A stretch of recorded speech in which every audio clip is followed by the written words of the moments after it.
You saw the title, so yes, the sevens do return, and yes, my intro game is still a bit shit.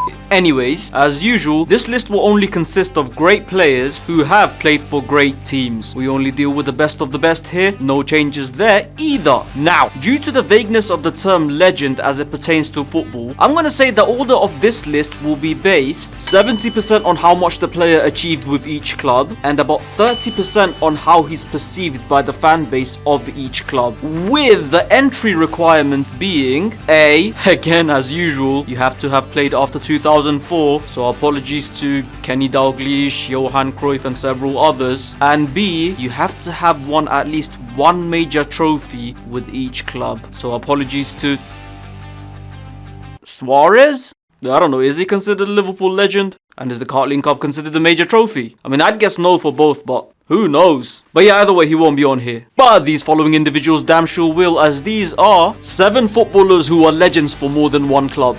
Let's roll on. Number 7, David Beckham. I've spoken about this man enough times on this channel, and yes, those of you who have heard me speak about this man will know that Bex is my favorite player of all time. And while he does lack the serious sustained synergic success in Spain to see him surpass the others we'll see here, you simply cannot leave Bex out of a list like this. One of United's greatest ever, winning 6 Premier League titles, 2 FA Cups and a Champions League in 8 full seasons with the senior team, and then moving to Real Madrid where he was arguably the side's best player in all 4 seasons he was there, despite being played in a defensive role for about 1.5 of those seasons, with his greatest run coming in the second half of the final season where his return spearheaded their amazing form at the run-in, which led to them clinching the 30th league title. And let's not forget, not only is Bex a legend out in the States too, he is also adored by the PSG and Milan fan base. And yes, while universal adulation may not be the determining factor here, it's a pretty rare achievement to say the least. And if you have any doubts on that, just ask this bloke. Number 6, Ashley Cole. Be honest now, Arsenal fans, he is, isn't he? I mean, the fact that he's an invincible should be enough to qualify him alone, considering that, you know, how much you lot are still harping on about the literally over 2 decades later. But you know what, even if you strip away that legendary season, Ashley Cole is possibly the greatest left back in Arsenal history, being a key player in 2 out of Arsene Wenger's 3 PL title wins, winning 3 out of his own 7 FA Cups, and also reaching the Champions League final in his final season. And yes, you can partly blame him for Lehmann sending off in that game, but shut up. And then add to the fact that he would then move across town and reach 2 more Champions League finals, winning 1, while adding 4 more FA Cups, fucking hell, as well as, funnily enough, only 1 more Premier League title. But come on, that still more than qualifies him to be on this list for me. And if you're being really honest with yourself, probably for you too.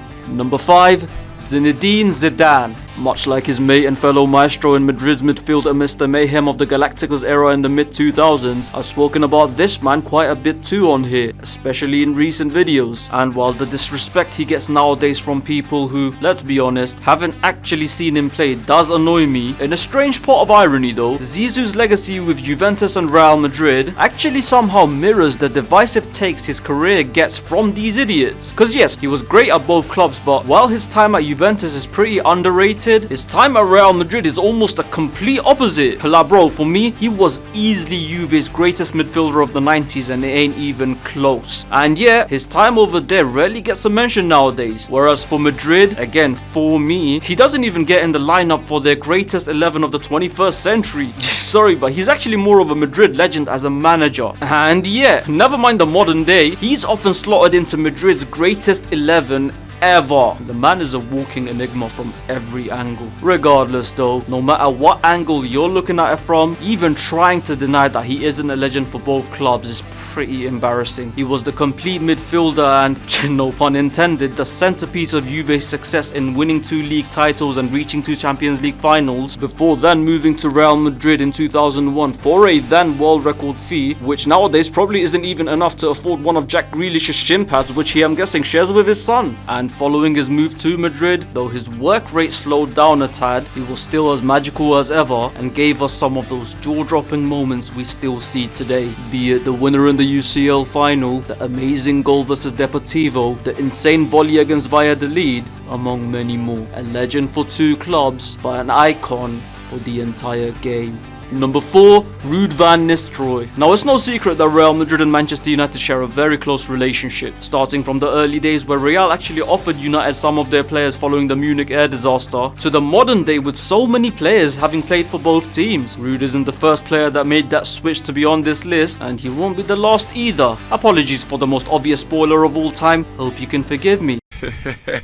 And while the success rate of these moves have varied over the years, with RVN we kinda have a Zizou-like split on his legacy. That is, while his time at Real Madrid is disgustingly underrated, that brother, he won the Pichichi and 2 league titles on the bounce during an era where that was very hard for Real to do. But then conversely, his time at United is kinda overrated. Like, don't get me wrong, of course he was great, but was he really in United's greatest 11 of the Premier League era? Far from it for me. He had 2 amazing seasons, 1 very good season, 1 hampered with injuries, and a final decent one, albeit one where he was slowly getting phased out. So again, brilliant, but nowhere near the best. And even then, not only is he unquestionably a United legend, but individually speaking, that was probably where he was at his best. No other forward hit the ground running in the EPL like that before him, and when he was at his best, no matter what the circumstances were, there was just an inevitability in Ruud van Nistelrooy finding the back of the net. But having said that, I do think there is a bit of revisionist history regarding Ruud's all-round game. Because you see, on top of being one of the best finishers in the world, Ruud van Nistelrooy also had decent skills, could dribble past you when he needed to, could link up play when he needed to, and was actually amazing in playing with his back to goal.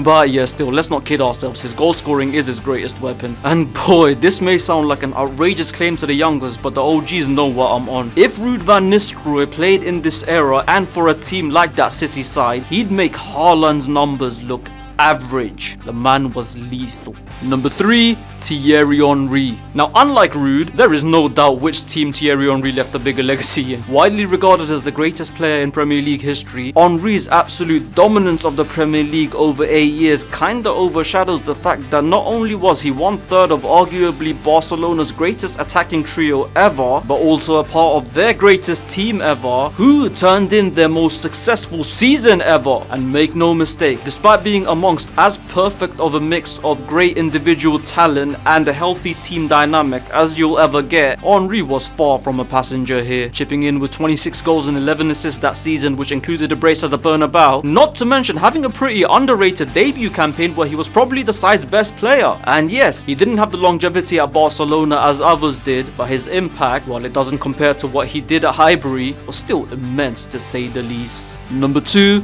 Edwin van der Sar. So given that we've come so far in this video, I think it's fair to say we all know who number 1 will be. And given that most, if not all of you are too young to remember most, if not all of Edwin van der Sar's career, if you want an indication of just how amazing he was at both Ajax and Manchester United, well, I'm dead serious when I say this. He could very plausibly have taken first position on this list. No joke. He three-peated the league with both sides, winning a total of 4 league titles each with both sides. He won a Champions League each with each side, and was a runner-up a further 3 times across both sides. And he was also a 2-time Intertoto Cup winner with 2 sides that were neither Ajax or United. So there's that. And to be honest, the biggest compliment you can give Edwin van der Sar above all that is that if you were to put him in the team sheet of the greatest 11 in the history of both clubs, there really wouldn't be much serious pushback. What a legend. But still, Roy Keane doesn't like him, so he loses points for me. Number 1, Sol Campbell. Ho ho ho ho. No. No.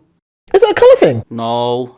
It's Ronaldo. Sometimes, just sometimes, not only does predictable equal good, but predictable equals sole option. Arguably the best player in the history of Manchester United, inarguably the greatest player in the history of Real Madrid, a Juventus icon in the late 2010s, a Sporting youth graduate who's still celebrated by the club to this day, and lest we not forget, he's far from done even now. Goated. And that is that. Agree or disagree beats indifference. So what do you think of this list? Are there any other players who've been legends for 2 clubs since 2004 that I've missed out? Let me know in the comments below. And as usual, don't forget to like, share and subscribe. Till next time, you keep rolling.